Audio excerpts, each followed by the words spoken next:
السلام علیکم ورحمۃ اللہ وبرکاتہ۔ الحمد للہ رب العالمین والصلاة والسلام علی رسولہ الکریم، اما بعد فاعوذ باللہ من الشیطان الرجیم، بسم اللہ الرحمن الرحیم، انما المؤمنون اخوہ۔ وقال النبی صلی اللہ علیہ وسلم الدین النصیحہ، قلنا لمن؟ قال للہ ولکتابہ ولرسولہ ولأئمة المسلمین وعامتہم۔ محترم دوستوں اور ساتھیوں، خواتین اسلام، سامعین و سامعات، اللہ تبارک و تعالیٰ کے فضل و کرم سے ہم ایک اور نئی حدیث لے کر آپ کے سامنے حاضر ہیں۔ شیخ عبد الرحمن بن ناصر السعدی رحمہ اللہ نے اپنی کتاب جوامع الاخبار میں جو حدیث نقل فرمائی ہے، اس میں تیسری حدیث آپ کے سامنے پڑھی گئی، پیش کی گئی۔ اس حدیث کے راوی تمیم بن اوس الداری رضی اللہ تعالی عنہ ہیں۔ یہ بیان فرماتے ہیں کہ پیارے نبی صلی اللہ علیہ وسلم نے ارشاد فرمایا کہ الدین النصیحہ، کہ دین خیر خواہی کا نام ہے، دین خیر خواہی کا نام ہے۔ تو کہتے ہیں کہ ہم نے پوچھا اللہ کے نبی صلی اللہ علیہ وسلم سے کہ لمن، خیر خواہی کس کے لیے ہے؟ تو پیارے نبی صلی اللہ علیہ وسلم نے فرمایا اللہ کے لیے خیر خواہی ہے، اللہ کی کتاب کے لیے خیر خواہی، اللہ کے رسول صلی اللہ علیہ وسلم کے لیے خیر خواہی، اور تمام مسلمانوں کے حکمراں کے ساتھ خیر خواہی، اور تمام انسانوں کے ساتھ خیر خواہی۔ یہ اللہ کے نبی محمد رسول اللہ صلی اللہ علیہ وسلم نے بیان فرمایا ہے، اور اس حدیث کو امام مسلم رحمۃ اللہ علیہ نے اپنی کتاب میں جگہ دی ہے۔ صحیح مسلم کے اندر یہ حدیث موجود ہے۔ پیارے نبی صلی اللہ علیہ وسلم نے اس حدیث کے اندر جو بہت ہی پیاری نصیحت فرمائی ہے، پیاری بات کی ہے، وہ ہے الدین النصیحہ، کہ دین خیر خواہی کا نام ہے۔ مطلب یہ ہے کہ دین اسلام کی اساس، دین اسلام کی بنیاد، دین کا دار و مدار ہمدردی پر ہے، خیر خواہی پر ہے۔ النصیحہ مطلب ہمدردی، خیر خواہی۔ یہاں پر اہل علم نے اس کا معنی یہی لیا ہے کہ النصیحہ یعنی ہمدردی ہے، خیر خواہی ہے، ایک دوسرے کی عزت ہے، احترام ہے، یہ خیر خواہی ہے۔ نصیحت ایک ایسا لفظ ہے کہ اس کے اندر بہت ساری چیزیں شامل ہو سکتی ہیں۔ ہم یہاں پر ایک جملے میں ایک بات یہ بتا سکتے ہیں یا سمجھ سکتے ہیں کہ النصیحہ یعنی خیر خواہی، اس کا مطلب اور مفہوم یہی ہے کہ حقداروں کے حق کی حفاظت کی جائے۔ اللہ تبارک و تعالی نے جس کا جو حق متعین کیا ہے شریعت اسلامیہ میں، دین اسلام میں، ان کے حقوق کی پاسداری کی جائے، ان کے حقوق کی حفاظت کی جائے، ان کے حقوق کو ادا کیا جائے، جس کا جو حق ہے ان کو وہ حق دیا جائے۔ اس حدیث کے اندر اللہ تبارک و تعالی، اللہ کے نبی صلی اللہ علیہ وسلم نے بیان فرمایا کہ خیر خواہی اللہ کے لیے، اللہ کے حق کو دیا، اللہ کا جو حق ہے وہ دیا جائے۔ کتاب کے لیے، اللہ کی کتاب کے لیے خیر خواہی ہے، کتاب کا جو حق ہے اسے دیا جائے۔ رسول کے لیے، رسول کا جو حق ہے اسے دیا جائے۔ مسلمانوں کے حکمراں کے لیے ان کا جو حق ہے وہ دیا جائے۔ عام انسانوں کی بات ہو رہی ہے کہ ان کا جو حق ہے انہیں دیا جائے۔ تو محترم دوستوں اور ساتھیوں، کہنا یہ ہے کہ دین اسلام خیر خواہی کا نام ہے، یعنی حقوق کا نام ہے، کہ جن کا جو حق ہے ان کو وہ حق دیا جانا چاہیے، کسی کے ساتھ ظلم نہیں ہونا چاہیے، ناانصافی نہیں ہونی چاہیے۔ جس کے ذمے جو کام، جو حق اللہ نے دیا ہے وہ حقوق کو ادا کیا جائے، آدمی کو کرنا چاہیے۔ اب یہاں پر دیکھیے، سب سے پہلے کیا کہا گیا؟ اللہ تبارک و تعالیٰ کے لیے خیر خواہی۔ تو اللہ تعالیٰ کے حق میں خیر خواہی کیسے ہوگی؟ اس کا کیا مطلب ہے؟ اللہ تبارک و تعالیٰ کے لیے خیر خواہی یہ ہے کہ اللہ تعالیٰ پر ایمان لایا جائے، اللہ کی ذات پر ایمان لایا جائے۔ اللہ کے حق میں خیر خواہی یہ ہے کہ اللہ تعالیٰ کے وجود پر ایمان لایا جائے۔ اللہ تعالیٰ کے حق میں خیر خواہی یہ ہے کہ اللہ کی ربوبیت پر ایمان لایا جائے۔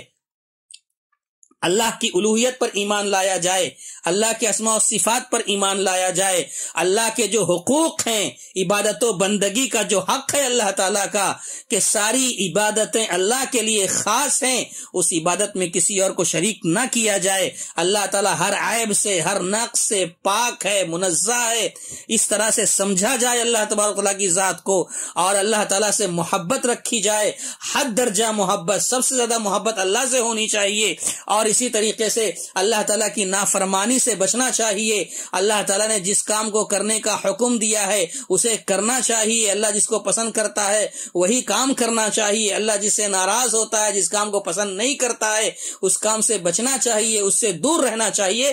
یہ ساری چیزیں جو ہے اللہ تبارک و تعالیٰ کے حق میں خیر خواہی ہے، یہ ساری چیزیں ایک مسلمان کو کرنا چاہیے، یہ اللہ تعالیٰ کے حق میں خیر خواہی ہے۔ اس کے بعد کہا وَلِكِتَابِهِ، اللہ تبارک و تعالیٰ کی کتاب کے حق میں خیر خواہی، کتاب اللہ کے حق میں نصیحت۔ کیا ہے اس کا کیا مطلب ہے؟ تو اس کا مطلب یہ ہے کہ قرآن مجید جو اللہ تبارک و تعالیٰ نے نازل فرمائی ہے اس پر ایمان رکھا جائے، ایمان رکھا جائے کہ اللہ کی کتاب ہے، اللہ نے اسے نازل کیا ہے، جبریل علیہ السلام کے ذریعے اللہ تبارک و تعالیٰ نے پیارے نبی محمد رسول اللہ صلی اللہ علیہ وسلم کے قلب اطہر پر اس کا نزول فرمایا ہے۔ اس قرآن پر ایمان رکھا جائے اور پوری توجہ کے ساتھ، پوری دل جمعی کے ساتھ اس قرآن مجید کی تلاوت کی جائے، اس کے معانی پر، مطالب پر غور کیا جائے، اور اسی طریقے سے غور کرنے کے ساتھ ساتھ ہر ممکن طریقے سے ہو تو اس پر عمل کیا جائے۔ قرآن مجید کی تعلیمات پر عمل کرنا یہ کتاب اللہ کا، اللہ کی کتاب کا حق ہے، اور اسی کے ساتھ ساتھ اللہ کی کتاب کو دوسروں تک پہنچایا جائے، دوسروں کو سمجھایا جائے، یعنی اللہ کے کتاب کی دعوت دی جائے، یہ اللہ کی کتاب کا حق ہے، یعنی یہ اللہ کے کتاب کے ساتھ خیر خواہی ہے۔ اسی طریقے سے تیسرے نمبر پر کہا گیا رسول کے حق میں خیر خواہی، تو رسول اللہ صلی اللہ علیہ وسلم کے حق میں خیر خواہی کا کیا مطلب ہے؟ رسول اللہ صلی اللہ علیہ وسلم کے حق میں خیر خواہی کا مطلب یہ ہے کہ رسول اللہ صلی اللہ علیہ وسلم کی رسالت پر ایمان لایا جائے، اور ایمان بھی سب سے بڑھ کر ہونا چاہیے، ایمان بھی پختہ ہونا چاہیے، اور ایمان بھی کیسا؟ جیسے ایمانیات کے ابواب ہیں، ایمانیات کے جو باب ہیں، ایمانیات جو ستہ ہیں، 6 چیزوں پر ایمان لانا، ویسا جیسے اللہ پر ایمان لانا ہے، اللہ کی کتاب پر ایمان لانا ہے، رسول اللہ صلی اللہ علیہ وسلم پر ایمان لانا ہے، ایسے ہی جو بھی چیزیں بتائی گئی ہیں ایمانیات کی، جیسے ان سب چیزوں پر ایمان لانا ہے، ایسے ہی پورے پختہ عزم کے ساتھ پیارے نبی کریم صلی اللہ علیہ وسلم کی رسالت پر ایمان لانا ہے، اور نبی کریم صلی اللہ علیہ وسلم سے سب سے زیادہ محبت رکھنی ہے، اس سے زیادہ محبت کسی اور سے نہیں ہونی چاہیے۔ اور اللہ کے نبی صلی اللہ علیہ وسلم کے حق میں خیر خواہی کا مطلب یہ بھی ہے کہ آپ کی تعظیم کی جائے، آپ کی عزت کی جائے، آپ کا ادب کیا جائے، آپ کا احترام کیا جائے، اور رسول اللہ صلی اللہ علیہ وسلم کی خیر خواہی میں یہ بھی ہے کہ رسول اللہ صلی اللہ علیہ وسلم کی سنتوں اور احکام پر عمل کیا جائے، عمل کر کے دکھایا جائے، اور اسی طریقے سے پیارے نبی صلی اللہ علیہ وسلم کی زندگی کو اسوہ بنایا جائے۔ اس طریقے سے یہ اللہ کے نبی صلی اللہ علیہ وسلم کی خیر خواہی ہو سکتی ہے۔ یہ سارے حقوق ہیں اللہ کے نبی صلی اللہ علیہ وسلم کے جو ایک مسلمان کو ادا کرنا ہے۔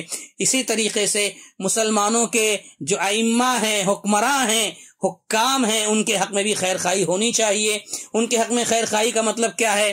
ان کے حق میں خیر خواہی کا مطلب یہ ہے کہ دین اسلام کی حدوں میں رہتے ہوئے، دین اسلام کے حدود میں رہتے ہوئے ان کی اطاعت کرنا، اپنے حکمراں کی، اپنے حکام کی، ائمہ کی اطاعت کرنا، ان کی باتوں کو ماننا، ان کے اچھے مشورے پر چلنا، اور ان کو اچھے مشورے دینا، اگر وہ غلطی کر رہے ہیں تو انہیں غلطیوں سے آگاہ کرنا، اور انہیں اگر وہ ظلم کبھی ان سے ہو جا رہا ہے تو انہیں ظلم سے روکنا، بغاوت، ان کے خلاف بغاوت کرنے سے اپنے آپ کو بچانا، یہ ائمہ کرام کے یہ حکام کے حقوق ہیں، یہ حکام کے ساتھ خیر خواہی، حکمرانوں کے ساتھ خیر خواہی ہے۔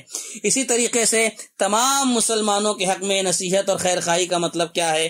تمام مسلمانوں کے حق میں خیر خواہی کا مطلب یہ ہے کہ تمام مسلمانوں کے ساتھ ہمدردی رکھی جائے، ان کے ساتھ حسن سلوک سے پیش آیا جائے، ہر ممکن طریقے سے مسلمان کو چاہیے کہ دوسرے مسلمان کو فائدہ پہنچائے، کسی بھی مسلمان کو اذیت نہ پہنچائے، تکلیف نہ دے، بڑوں کے ساتھ احترام سے پیش آئے، بڑوں کا ادب کرے، ان کی عزت کرے، اور ایک مسلمان کو چاہیے کہ چھوٹوں کے ساتھ شفقت سے پیش آئے۔ اسی طریقے سے ان کے عیوب پر، ان کے عیبوں پر پردہ ڈالا جائے، امر بالمعروف اور نہی عن المنکر کے فریضے کو انجام دیا جائے، دعوت کا، دین کا کام کیا جائے۔ ایک مسلمان کو چاہیے کہ دوسرے مسلمان کو نصیحت کرے، سمجھائے، دین اسلام کی باتیں بتایا کرے، تاکہ لوگ صحیح معنوں میں اسلام پر قائم رہ سکیں۔ تو کہنا یہ ہے کہ یہ الدین النصیحہ، دین خیر خواہی کا نام ہے، اور ان 5 بنیادی نقطوں پر اللہ کے نبی صلی اللہ علیہ وسلم نے کہا ہے کہ ان کے ساتھ خیر خواہی کی جائے۔ میرے محترم دوستوں اور ساتھیوں، ایک واقعہ بتا کر میں آپ کے سامنے اپنی بات ختم کر رہا ہوں، اور اس درس کو ایک ہی قسم میں انشاءاللہ ہم ختم کر دیں گے۔ پیارے نبی صلی اللہ علیہ وسلم نے فرمایا ایک موقع پر، بلکہ جریر ابن عبداللہ البجلی رضی اللہ تعالیٰ عنہ بیان فرماتے ہیں کہ بایعت رسول اللہ صلی اللہ علیہ وسلم علی اقام الصلاۃ وَإِيتَاءِ الزَّكَاةِ وَالنُّصْحِ لِكُلِّ مسلم، کہ میں نے رسول اکرم صلی اللہ علیہ وسلم سے بیعت کی کہ اس بات پر بیعت کی کہ نماز کو قائم کروں گا، زکوٰۃ ادا کروں گا، اور ہر مسلمان کے ساتھ میں خیر خواہی کروں گا۔ تو جریر ابن عبداللہ البجلی رضی اللہ تعالی عنہ نے کہا کہ میں نے اللہ کے نبی صلی اللہ علیہ وسلم سے بیعت کی ہے، وعدہ لیا ہے کہ میں مسلمانوں کے ساتھ خیر خواہی کروں گا۔ تو کہتے ہیں جریر بن عبداللہ رضی اللہ تعالی عنہ زندگی بھر اس وعدے کے پابند رہے اور مسلمان کے ساتھ ہمیشہ خیر خواہی کرتے رہے۔ ان کے قصے میں یہ آتا ہے، ان کی زندگی میں، ان کے فضائل میں یہ بات بھی اہل علم نے لکھی ہے۔ امام طبرانی رحمۃ اللہ علیہ نے ان کے واقعے کو لکھا ہے کہ ایک مرتبہ ایسا ہوا کہ جریر بن عبداللہ رضی اللہ تعالیٰ عنہ نے اپنے غلام کو حکم دیا، اپنے غلام سے کہا کہ جاؤ بازار سے کوئی گھوڑا خرید لاؤ۔ اب وہ خادم گیا، غلام گیا بازار سے گھوڑا خریدنے، 300 درہم کا ایک گھوڑا خرید کر لایا۔ گھوڑے کے مالک کو ساتھ لے کر آیا، 300 درہم میں خریدا، اور ساتھ ہی ساتھ گھوڑے کے مالک کو بھی ساتھ لے کر حاضر ہوا تاکہ جریر ابن عبداللہ قیمت ادا کر دیں۔ تو جب جریر ابن عبداللہ رضی اللہ تعالی عنہ نے دیکھا کہ اس گھوڑے کی قیمت 300 لگائی گئی ہے اور 300 دینا ہے، تو جریر ابن عبداللہ رضی اللہ تعالیٰ عنہ نے گھوڑے کو چاروں طرف سے دیکھا تو ان کو یہ اندازہ ہوا کہ اس گھوڑے کی قیمت 300 نہیں ہے بلکہ اور زیادہ ہے، اس کی قیمت زیادہ ہے۔ تو انہوں نے کیا کیا، اس کی قیمت 400 درہم متعین کر دی کہ میں اس کے 400 درہم دوں گا۔ تو اسی طریقے سے آہستہ آہستہ اس میں غور کرتے گئے، 300 درہم میں بات ہوئی تھی، لیکن آہستہ آہستہ گھوڑے پر غور کرتے گئے یہاں تک کہ 800 درہم میں گھوڑا خریدا۔ یہ گھوڑا 300 درہم میں مل رہا تھا، لیکن جریر ابن عبداللہ رضی اللہ تعالی عنہ نے اس کی رقم کتنی دی؟ اللہ اکبر، 800 درہم دی۔ آپ بتائیں، غور کریں، آج کے زمانے میں ایسا واقعہ ہو سکتا ہے کہ ایک گھوڑے کی قیمت ایک آدمی لے رہا ہے 300 درہم؟ ہو سکتا ہے کوئی مجبوری رہی ہو، لیکن جریر ابن عبداللہ رضی اللہ تعالی عنہ اس گھوڑے کے سارے پہلوؤں کو دیکھ کر غور کر کے یہ اندازہ لگا لیتے ہیں کہ یہ گھوڑا 300 درہم کا نہیں ہے بلکہ اس کی قیمت زیادہ ہے۔ ہو سکتا ہے یہ شخص اپنی کسی مجبوری کی وجہ سے اس گھوڑے کا دام سستا لگایا ہوا ہو، تو اس وجہ سے جریر بن عبداللہ رضی اللہ تعالیٰ عنہ نے 300 درہم سے بڑھاتے بڑھاتے 800 درہم کر دیا، اور سبحان اللہ یہ کہتے ہیں کہ میں نے اللہ کے نبی صلی اللہ علیہ وسلم سے بیعت کی تھی کہ ہر مسلمان کے ساتھ خیر خواہی کی جائے۔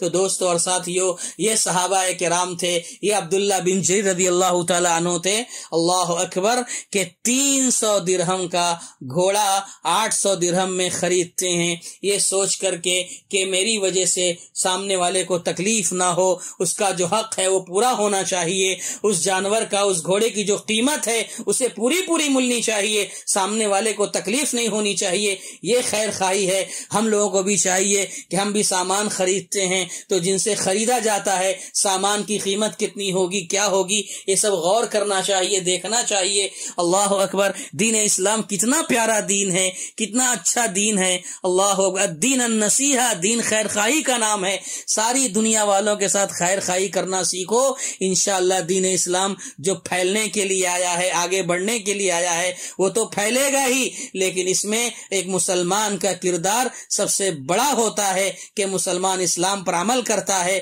تو اسلام کو ترقی ملتی ہے، اسلام آگے بڑھتا ہے اور اللہ تعالیٰ راضی ہوتا ہے، خوش ہوتا ہے۔ تو بہرحال آج کے اس درس میں جو سب سے اہم بات ہے وہ یہی ہے کہ دین اسلام خیر خواہی کا نام ہے، اور ہم سب کو چاہیے کہ ہم خیر خواہی کریں۔ اللہ تعالیٰ سے دعا ہے کہ اللہ تبارک و تعالیٰ ہم تمام کو جو باتیں کہی گئیں، سنی گئیں، اس پر عمل کرنے کی توفیق عطا فرمائے، آمین۔ وآخر دعوانا ان الحمد للہ رب العالمین۔ السلام علیکم ورحمۃ اللہ وبرکاتہ۔